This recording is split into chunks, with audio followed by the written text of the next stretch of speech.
I'm Ariel Ferreira, Ari, on the Local Motors website, and I'm here with Joan Klatil Creamer, who is a very well-known General Motors car designer, actually the first woman who designed exterior passenger cars for General Motors. And she's part of the Local Motors community. So we asked her if she would mind coming in so that we could talk about her experiences.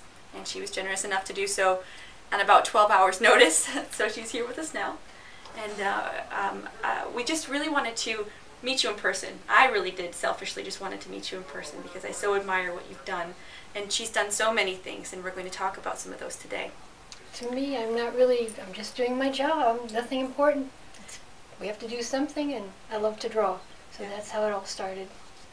That's how it all started.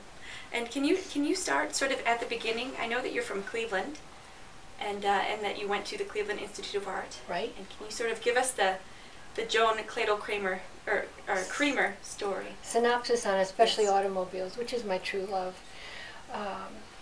Way back, and I'm not going to say what year, I was in the internship that General Motors had.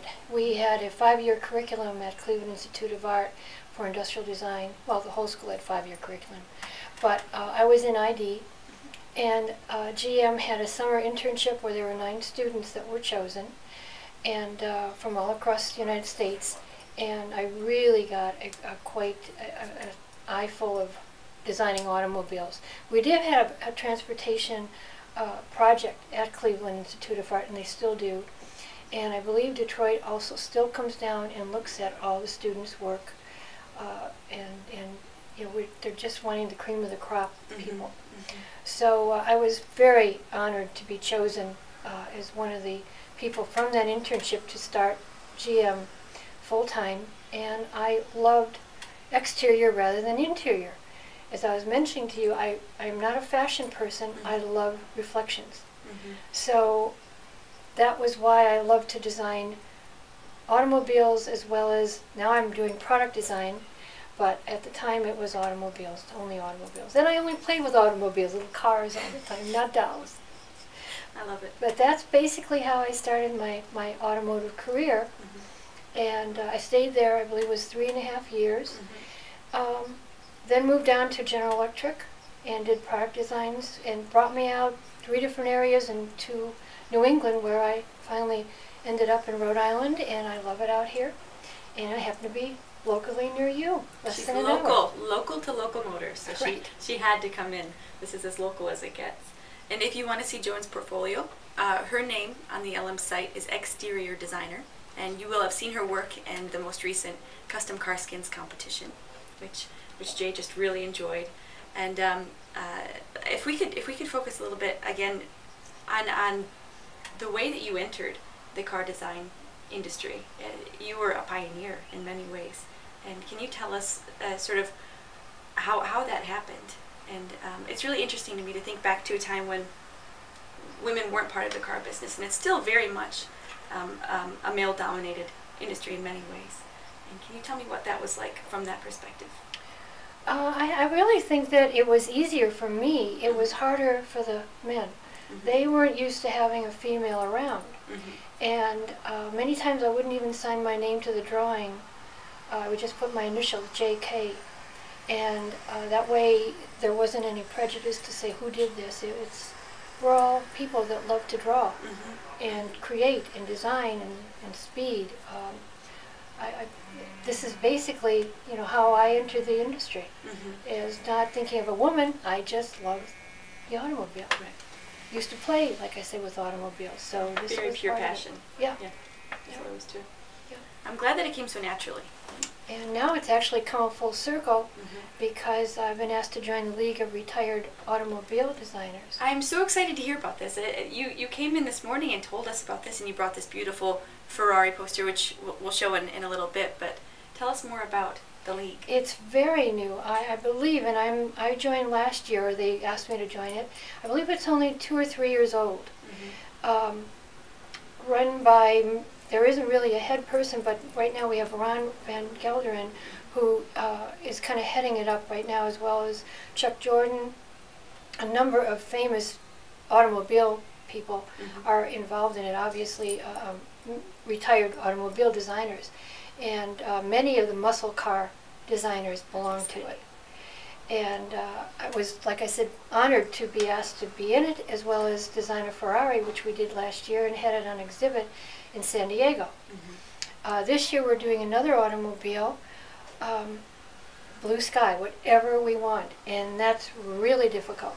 Yes. That will be ending in October. The show will be in Detroit at the museum, the Automobile Museum, for I think 6 months.